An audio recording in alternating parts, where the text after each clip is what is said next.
Bismillah, Assalamualaikum warahmatullahi wabarakatuh. Salam sejahtera untuk kita semua. Saya M. Oktar Raffi dari Universitas Mahputra Mamak Yamin, Prodi Agribisnis. Di sini saya akan membuat video tentang penyuluhan, judulnya hama tikus di sawah. Hama tikus sawah adalah salah satu hama untuk tanaman padi yang menyerang sejak fase tanam hingga panen. Tikus aktif pada malam hari dan berkembang biak sangat cepat. Boleh teman-teman ketahui, di Nagari Talang ini salah satunya di Penarian sangat maraknya hama tikus pada tahun ini, hingga petani gagal panen dan kerugian besar pada petani dan toke.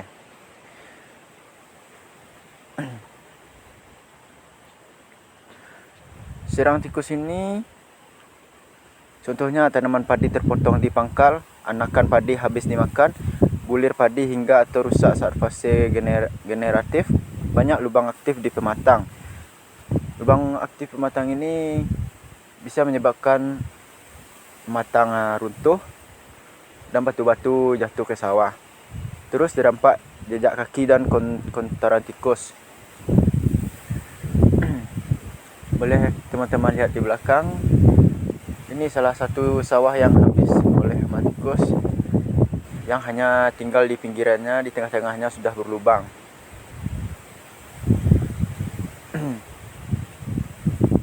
Dampak serang tikus ini penurunan hasil panen hingga 30% sampai 100%, dan sehingga petani tidak menerima sepersen pun panen yang dihasilkan.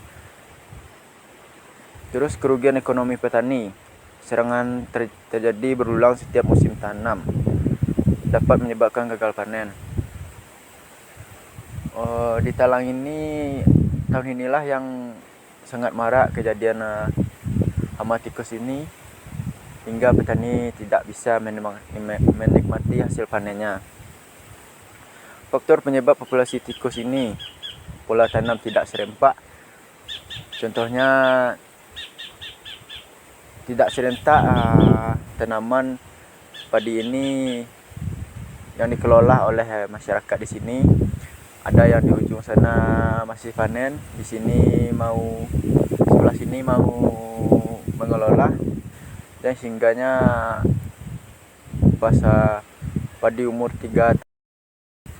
Jadi tikus itu mengarah ke salah satu sawah yang sudah tumbuh duluan. Dan berikutnya banyak semak dan gulma di pematang. Semak-semak yang tidak dibersihkan oleh para petani, sisa panen tidak dibersihkan, musuh alami berkurang. Contohnya ular. Ular sekarang sangat berkurang populasinya karena dibunuh oleh petani. Jadi tikus ini sangat cepat berkembang biaknya. Sistem pengendali tidak terpadu. Contoh cara pengendalian hama tikus, pengendalian kultur teknis, tanam padi serempak yang saya jelaskan tadi.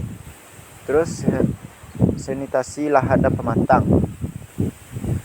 Contohnya sanitasi lahan pematang ini diracun atau dibersihkan supaya tidak semak. Membersihkan sisa jerami waktu mengelola atau membajak sawah ini. Mengatur jarak tanam. Pengendalian mekanis, keropiokan, perburuan tikus massal. Di sini sudah dilakukan pemburuan tikus massal, tapi tikus ini malah menjadi, bukan berkurang. Pengomposan lubang tikus. Kalau pengomposan lubang tikus ini, banyak tikus yang keluar saat di pengomposan, tapi bisa merusak pematang sawah. Perangkap tikus atau bubu jebakan.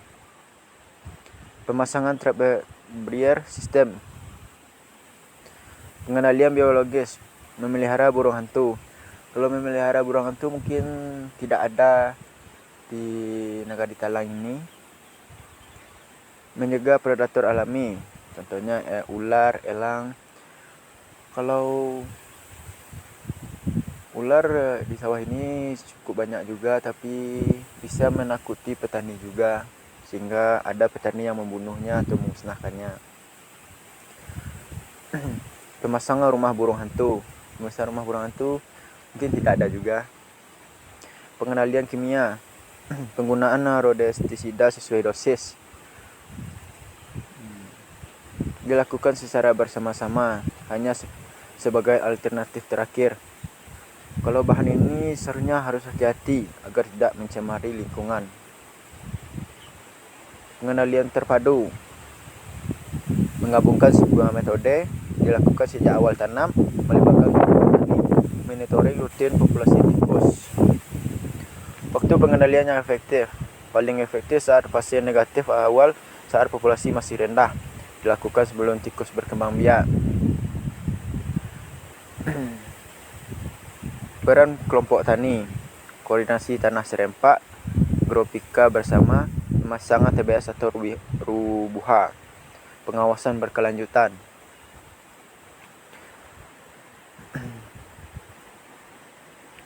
Jadi kesimpulannya, hama tikus adalah ancaman serius di sawah. Pengendalian paling efektif adalah pengendalian hama terpadu (PHT) yang dilakukan secara bersama serempak dan berkelanjutan.